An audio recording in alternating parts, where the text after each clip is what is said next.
It's your boy ConcertViz34, and today I am exhausted. Just went to run my first road race of the season, 10K, and I'm gonna do some half marathons like I always do this year, and then do my second full marathon ever. That's gonna be on the way this October. But shout out to everyone who organized the river run in Connecticut. It was a nice race. The police did a great job shutting down roads, keeping us safe. Volunteers passing out water, and registration was a breeze. Just a beautiful day. There was some live music played, and some activities for the kids, bouncy house and things like that. But speaking of music, when I run, I always listen to music. I love everything from today I ran with Kendrick Lamar, DNA, from his new album, all the way to Billy Joel, All for Lena. One of my favorite songs to run to. Really upbeat and dope. But speaking of Billy Joel, we are going to be talking about fire. And Billy Joel wrote, "We didn't start the fire." We're going to talk about a festival called Fyre Fest.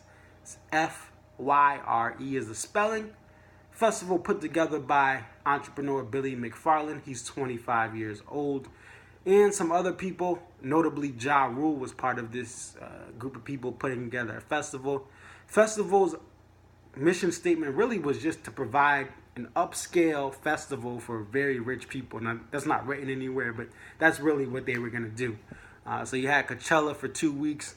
You know, a lot of those entitled kids with trust funds went to that, and they said, "Hey, make the third here. Extend your life in luxury to Fyre Fest the next weekend, which is the last weekend in April. Friday, Saturday, Sunday, come down to this private island in the Bahamas and have a good time." But this festival was a disaster. And the only way to get there was by plane. So you couldn't take a ferry, couldn't take a yacht. You had to fly through via plane. So some people landed. Shortly after they landed, they were told the festival was canceled. Some people were stuck at the Miami International Airport, the only place you could get a chartered flight to the island from. So you had to fly into Miami or drive into Miami and take a flight at the airport there. Otherwise, you were not getting into this festival. But it was canceled. Now, people that actually got to the festival grounds showed a lot of their experiences via their smartphones and cameras. So we saw unfinished parts of this festival ground, which was on a private island. So tents were up, but there was no sign of any luxury villas that were advertised to people that paid up to $12,000 to go to this event. But that included their housing and the food packages and drinks. But there appeared to be no set of villas or luxury housing that was viewable to anyone who landed, just a bunch of tents everywhere. The stage looked unfinished. There was food, but the food was literally, it wasn't what they advertised, which was top level chefs that were going to be cooking great meals there. It was literally a picture of someone took of 2 pieces of uncooked toast, a piece of cheese slapped in the middle, and a tomato on that cheese for Fyre Fest. So it was a horribly set up event. Ja Rule took to Twitter and apologized. Billy McFarland kind of spoke as far as he's the big man behind it all, and said, "I didn't expect it to be like this. Allegedly, storms ruined the site. They were not ready and complete and finished with everything by the time Friday hit." But we're going to take a look at some stuff that they did wrong and how this whole festival could have still taken place for those who are rich and entitled to go out to it and pay a lot of money for a mediocre lineup, which we'll talk about in a second. How this could have been fixed, and this could have been done in a much better way. But let's start up first with the lineup. First off, the lineup, for someone paying up to $12,000, the lineup is terrible. So the lineup had good music members. So I don't know who exactly was going to be showing up there because no one showed up. No artists ever touched ground on this festival. They were paid. I don't know if they were paid, but they were signed on to do this and then potentially get paid after they perform. But no one showed up. But good music includes artists. Kanye West, it's his label, but you have Big Sean, Pusha T, Designer, and some other rap artists. That was one of the major headlines. And big print as well was Major Lazer and Blink 182, as well as Disclosure, and the Migos was kind of a step down in the lineup rankings. Little Yachty 2 in the middle, but these artists, again, for a rich, high-priced festival, not worth it. I've seen Big Sean from Good Music, pretty cool.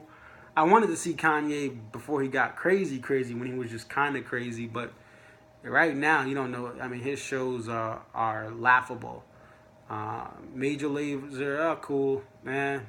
I'm not into that EDM or whatever it is, but maybe if he was at a festival like an Ultra Fest or some other festival like EDC, he wouldn't be a headliner.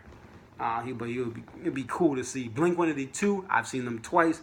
A childhood band that I love, but in 2017, I'm not paying $12,000. I'm not paying $2,000, which was kind of the get-in price to see Blink 182 headline. Maybe as a supporting act, and then you got someone bigger, but not as a headline. So I mean, the lineup it wasn't that good. It was below average as far as what you were gonna see ending every night. That was the first mistake. If you're gonna go, you gotta go big or go home. If you can't get big acts like Springsteen or Beyonce or Jay-Z or like a Luke Bryan, if you want to get a country crowd in, why even bother making a festival for this amount of money? The second thing is they were bound to lose regardless of how much they planned, because these were first-time festival promoters and builders and designers, as far as Billy McFarland and his team, and they had to build a festival ground, showers, safety lockers, a food court or area, bars from scratch from an empty island, along with the stage and other things for artists to have as far as dressing rooms or some sort of trailers or exclusive places they could set up all their food and warm up at. So to be a first-time festival organizer or promoter and not ever have done it, and then you have to build you have to take an empty island and put all this stuff there and then fly everyone out to it. They were bound to lose from day one. I don't care. It could have been anywhere in the world, but you're bound to fail when you have to set everything up on your end. A whole lot of liability, a whole lot of work, and a lot of planning that you need someone like that's already done this before, promoted for years and years. Otherwise, it was bound to fail, regardless of what excuses or how lazy they were. So that was the biggest mistake. Is they had never had any experience in the festival world, and they were going to build a whole campground and a festival from scratch on an empty island. Now, how this could have been avoided is the key. There's two ways that they could have still had this festival, got tons of money from very rich people, and had everything go great.